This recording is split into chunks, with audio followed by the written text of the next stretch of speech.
नमस्कार और स्वागत है द डीप डाइव में। नमस्कार। आज हमारे पास मौलाना वहीदुद्दीन खान के एक लेक्चर के कुछ अंश हैं और हमारा विषय है दुआ। दुआ। हाँ, दुआ या प्रार्थना। अब ये एक ऐसा शब्द है जिसे हम सब जानते हैं, लेकिन क्या हम इसे सच में समझते हैं? ये बहुत बड़ा सवाल है। बिल्कुल। इन सोर्सेज को पढ़ते हुए मुझे तो लगा कि मैं शायद इसे हमेशा से गलत समझता रहा हूँ। मेरे लिए ये बस भगवान के सामने अपनी ज़रूरतों की एक लिस्ट रखने जैसा था।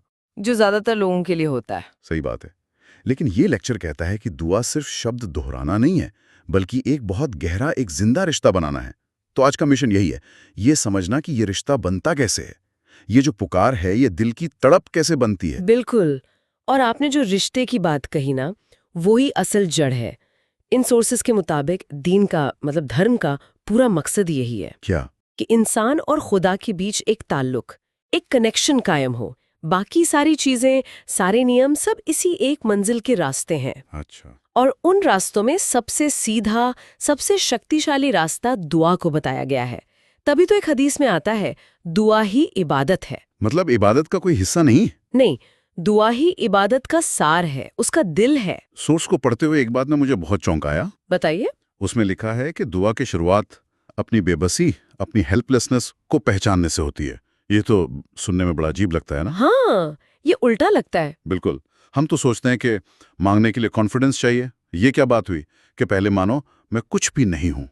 इसके पीछे क्या तर्क है? ये सवाल बहुत अच्छा है, क्योंकि हमारी आम सोच के बिल्कुल उलट है। देखिए, ये बेबसी या जिसे अरबी में इज्ज कहते हैं, वो कोई नेगेटिव चीज नहीं है। तो फिर क्या है? ये कमजोरी नहीं है, ये हकीकत की पहचान है, एक तरह का रियलिटी चेक। हम अपनी जिंदगी में अपनी प्लानिंग, अपने कंट्रोल, एक तरह के भ्रम में जीते हैं। लगता है हम सब कुछ संभाल लेंगे। हाँ, ये तो है। दुआ की पहली शर्त है इस भ्रम के गुब्बारे से हवा निकालना। जब इंसान ये दिल से मान लेता है कि अरे, मेरी ताकत तो बहुत सीमित है, कायनात के सामने मैं तो कुछ भी नहीं हूँ। ओह, तो इसका मतलब ये हुआ कि हम जिसे अपनी ताकत समझते हैं, हमारा प्लानिंग, हमारा कंट्रोल, असल में वही हमारे और खुदा के बीच की सबसे बड़ी दीवार है। बिल्कुल, वही दीवार है। जब तक वो दीवार खड़ी है, कनेक्शन बन ही नहीं सकता। ये तो मैंने कभी सोचा ही नहीं था इस तरह से। और इसका एक बेहतरीन उदाहरण कुरान में हजरत मूसा की दुआ में मिलता है। सोचिए, वो कितने मुश्किल हालात में हैं। मिस्र से भागे हुए, अकेले, कोई सहारा नहीं। तब वो कोई लंबी चौड़ी लिस्ट नहीं देते कि मुझे ये दे दो, वो दे दो। वो बस कहते हैं, ऐ मेरे रब, मैं उस भलाई का मोहताज हूँ जो तू मेरी तरफ भेजे। बस इतनी सी बात। हाँ, इस एक लाइन में सब कुछ है। कोई मांग नहीं है, सिर्फ अपनी मोहताजगी, अपनी जरूरत का पूरा पूरा इजहार है। वो कह रहे हैं, मैं पूरी तरह से आप पर निर्भर हूँ। ये है वो शुरुआती बिंदु।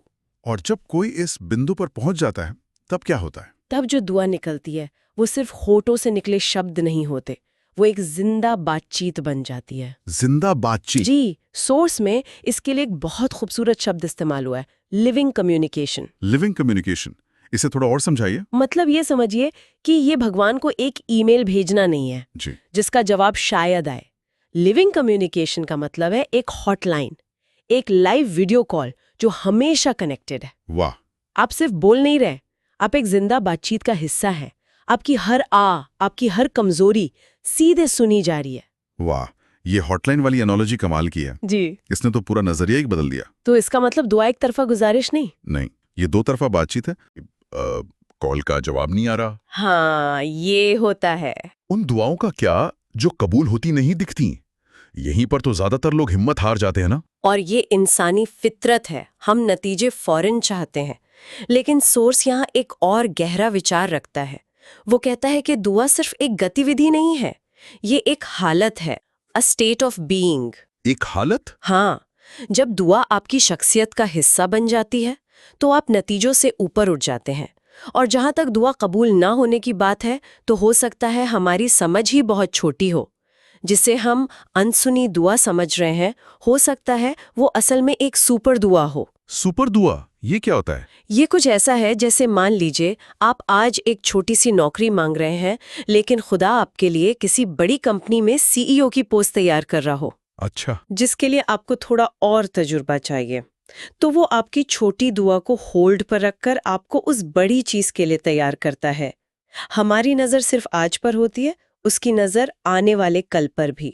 लेकिन ये सुनने में एक तसल्ली देने वाली बात ज्यादा लगती है। एक इंसान जो किसी बड़ी मुश्किल में है, वो इस सुपर दुआ के कॉन्सेप्ट पर कैसे यकीन करें? आपका सवाल बिल्कुल जायज है, बहुत प्रैक्टिकल सवाल है। देखिए, ये सिर्फ एक मीठी गोली नहीं है, ये भरोसे का इम्तिहान है। और सोर्स इसी बात पर जोर देता है कि दुआ का असल इनाम वो चीज नहीं जो मांगी गई, तो फिर क्या है? बल्कि वो रिश्ता है जो मांगने के दौरान बना। इसी सिलसिले में एक और हदीस है जो कहती है, जिस आदमी के लिए दुआ का दरवाजा खुल गया, उसके लिए रहमत के दरवाजे खुल गए। एक मिनट, इसका मतलब ये हुआ कि दुआ करने का मौका मिलना, वो दिल की हालत पैदा होना, ये अपने आप में एक बहुत बड़ी कामयाबी है, नतीजे से भी ज्यादा बड़ी। लाइन है जो चालू हो गई। ठीक है, ये कनेक्शन वाली बात समझ आई, लेकिन इसे अमल में लाना, खासतौर पर आज की दुनिया में जहां हमारा ध्यान 1 मिनट भी नहीं टिकता। ये बहुत मुश्किल है। फोन बज रहा है, दिमाग में 100 चीजें चल रही हैं, जी। ये तो नामुमकिन लगता है। क्या सोर्स इस पर कोई रोशनी डालता है? बिल्कुल डालता है, और इसका जवाब बहुत सीधा और साफ है। सोर्स कहता है, दुआ की कीमत है कंसंट्रेशन, कंसंट्रेशन, यकसुई। पूरा ध्यान। ये एक ऐसी कीमत है जो आज के दौर में बहुत महंगी हो गई है, लेकिन इसके बिना बात नहीं बनती। और ये कंसंट्रेशन आएगा कहां से? चारों तरफ तो डिस्ट्रैक्शंस का समंदर है। सोर्स का इशारा ये है कि हमें इसके लिए माहौल बनाना पड़ेगा। अगर आप ट्रैफिक के शोर में किसी से फोन पर जरूरी बात नहीं कर सकते, तो कायनात के मालिक से बात करने के लिए कितनी खामोशी चाहिए होगी। बात तो सही है। मतलब कुछ देर के लिए उन चीजों से कटना जो ध्यान भटकाती हैं। जब आपका दिल, दिमाग और जुबान तीनों एक ही लाइन में हो, तब वो गहराई पैदा होती है। तो क्वालिटी का खेल है, क्वांटिटी का नहीं। बिल्कुल। ठीक है, तो हमें पूरी तरह से प्रेजेंट होना है, लेकिन प्रेजेंट होना है किस चीज के साथ? क्या अपनी ख्वाहिशों की लिस्ट के साथ? बहुत अच्छा सवाल। और यहीं पे सोर्स एक और अनोखा विचार देता है। कंसंट्रेशन के साथ दूसरी शर्त है एक सही पॉइंट ऑफ रेफरेंस का होना। पॉइंट ऑफ रेफरेंस, इसका क्या मतलब हुआ? इसका मतलब है कि आपकी दुआ हवा में नहीं होनी चाहिए, वो आपकी मौजूदा हकीकत से, आपकी असल स्थिति से निकलनी चाहिए। जैसे? इसे एक जीपीएस की तरह समझिए। आप जीपीएस को ये नहीं बताते कि आपको कहाँ होना चाहिए, आप उसे बताते हैं कि आप अभी कहाँ हैं, आपकी करंट लोकेशन। फिर वो रास्ता दिखाता है। ये तो जबरदस्त एनालॉजी है। मतलब दुआ में भी हमें अपनी असल लोकेशन, अपनी असल तकलीफ को ईमानदारी से बताना होगा। बिल्कुल। सिर्फ ये कहना कि या अल्लाह मेरी मदद कर एक आम बात हो सकती है, लेकिन जब कोई अपनी बीमारी की तकलीफ को या अपनी बेरोजगारी की परेशानी को, उस दर्द को महसूस करके कहता है कि या अल्लाह मैं इस हाल में हूँ, मैं यहाँ फंसा हुआ हूँ, तब तो वो दुआ एक पॉइंट ऑफ रेफरेंस से निकलती है। उसमें जान होती है, सच्चाई होती है। ये तो बहुत हिम्मत का काम है। अपनी कमजोरियों को इस तरह खुलकर मानना। ठीक है, तो हमें बेबसी का एहसास चाहिए, कंसंट्रेशन चाहिए और एक सच्चा पॉइंट ऑफ रेफरेंस। लेकिन अगर ये एक तरह का फॉर्मूला है, तो ये हमेशा काम क्यों नहीं करता? कौन सी ऐसी चीज है जो इस पूरे कनेक्शन को रोक देती है? इसका जवाब सोर्स में बहुत साफ और सख्त शब्दों में दिया गया है। क्या है वो? सबसे बड़ी रुकावट है अहंकार, एरोगेंस और सेल्फ ग्लोरी। जब तक इंसान अपनी मैं में, अपनी बड़ाई में रहता है, दुआ बेअसर रहती है। ऐसा क्यों? क्योंकि ये दोनों चीज एक दूसरे की जिद है, नॉर्थ पोल और साउथ पोल की तरह हैं, एक साथ नहीं रह सकते। दुआ की पूरी बुनियाद ही अपनी बेबसी को स्वीकार करने पर है। मैं कुछ भी नहीं हूँ, तू ही सब कुछ है। जबकि अहंकार कहता है मैं ही सब कुछ हूँ। बात तो सही है। ये दोनों एक दिल में कैसे रह सकते हैं? रह ही नहीं सकते। और मुझे लगता है सोर्सेज में इसी बात को समझाने के लिए एक कहानी भी है, स्पेन की। जी, स्पेन यानी अल अंदलुस की एक बहुत ही जबरदस्त और सच्ची कहानी है। ये किस्सा आज से लगभग 800 साल पहले का है, अब्दुल रहमान नाम के एक शासक का। अच्छा। उनके दौर में स्पेन में भयानक सूखा पड़ गया। बारिश का नामो निशान नहीं, खेत सूख रहे थे, लोग परेशान थे। तो उन्होंने क्या किया? बादशाह ने अपने वक्त के एक बहुत नेक बुजुर्ग से गुजारिश की कि वो बारिश के लिए दुआ करें। उन बुजुर्ग ने दुआ करने से पहले एक सवाल पूछा। उन्होंने कहा, मैं दुआ करूंगा, लेकिन पहले ये बताओ कि इन हालात में तुम्हारा बादशाह खुद क्या कर रहा है। तो क्या जवाब मिला? बादशाह के आदमी ने जवाब दिया, मैंने आज से पहले बादशाह को इतना परेशान और बेचैन कभी नहीं देखा। अच्छा, ये सुनकर उन बुजुर्ग ने दुआ की होगी। नहीं, कहानी का सबसे अहम मोड़ तो अब आता है। क्या हुआ? जब अब्दुल रहमान को ये बात पता चली तो उसने कुछ ऐसा किया जिसकी किसी को उम्मीद नहीं थी।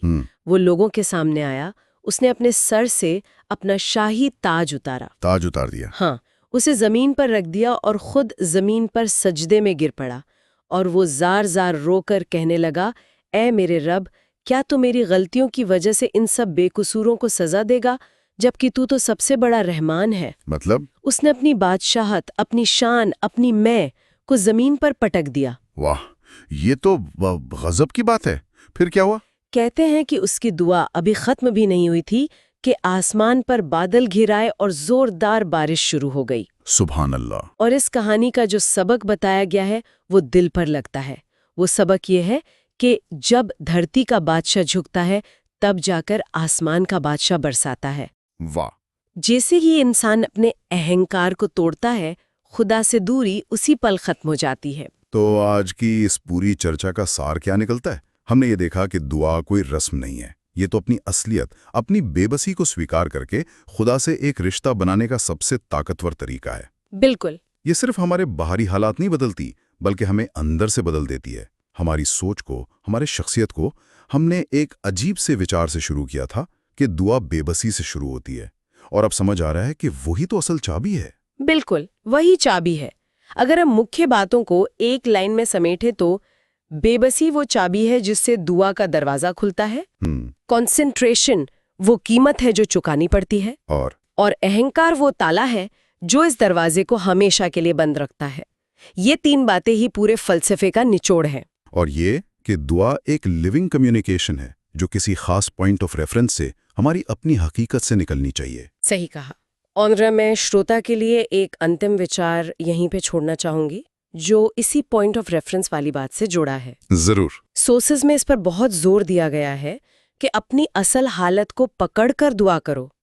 तो सवाल ये है कि क्या होगा अगर अगली बार दुआ करते वक्त हम अपनी ज़रूरतों की लंबी चौड़ी लिस्ट गिनाने के बजाय सिर्फ अपनी मौजूदा स्थिति, अपनी असल हालत को पूरी ईमानदारी के साथ खुदा के सामने रखें।